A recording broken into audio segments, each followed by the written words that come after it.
Hello and welcome to Earthing Moccasins video tutorials.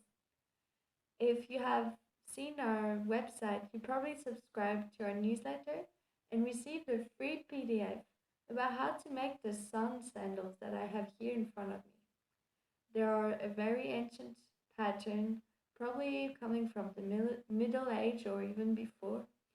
There has been found more primitive models of a similar pattern a very long time ago.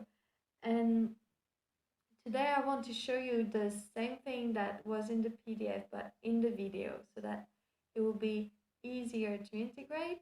And also I want to show you some little alternatives to this pattern. And one of them, which is really practical, will be learning how to make the heel differently. So the heel, which is just laced like this one, was taught in the PDF, but today I want also to show you how to stitch the heel, which is very practical if you want also to keep it open and custom fit it when you prepare the front first. Maybe you don't know what size is going to be for your friend or whoever you make it for. And with this technique, you can much more easily custom fit the length of your shoe. So it would be the same thing as the other patterns I work with, having standard sizes for the width of the foot and in a custom fitted length.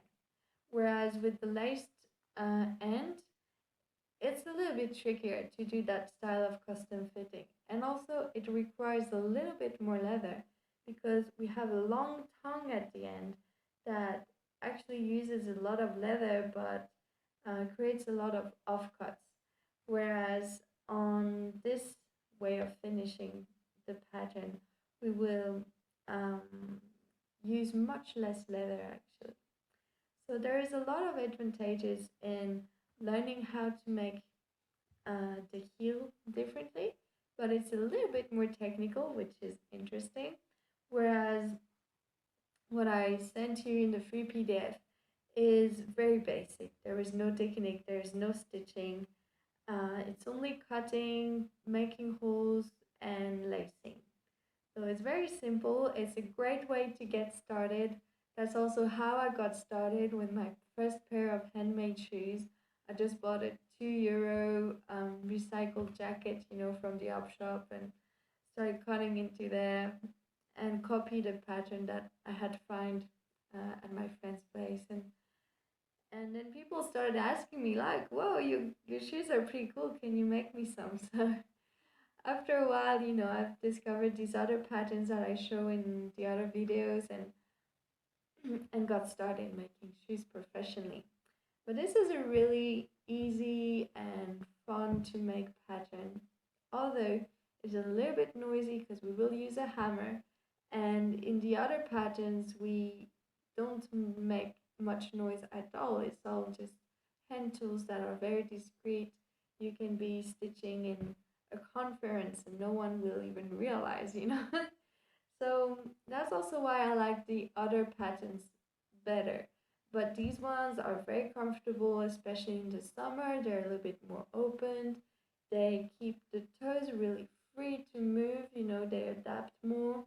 And yeah, they're also very versatile. You can use them everywhere. You can even with the laces, it enables you to wear big woolen socks maybe in winter and tighten them back in summer. So there are some nice things about this pattern, and it's also um, a different style, more romantic maybe. So today we'll have an overview of how to make these beautiful sandals, which I call the Sun Sandals, and we'll see, yes, all the different little tricks and differences you can do on these patterns. All right.